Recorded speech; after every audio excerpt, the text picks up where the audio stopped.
Polresta Banda Aceh menetapkan satu warga Rohingya yang mendarat di pantai Blang Ulam, Aceh Besar, sebagai tersangka tindak pidana penyelundupan manusia. Polisi telah memeriksa sejumlah barang bukti dan 12 saksi pengungsi Rohingya.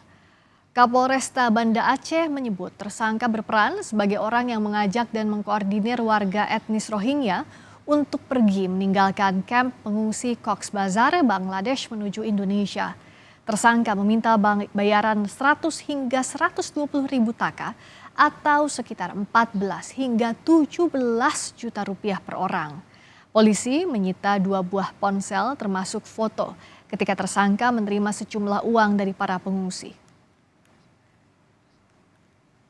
Diduga bahwa memang tersangka ini melanggar pasal 120 ayat 1 Undang-Undang Keimigrasian. Jadi pada umumnya masing-masing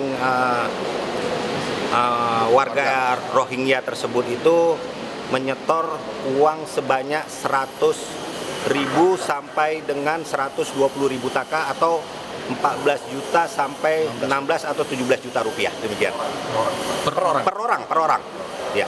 Pak, apa yang keuntungan yang didapatkan tersangka, Pak? Ya, itu istri dan anaknya termasuk dirinya itu gratis kemari.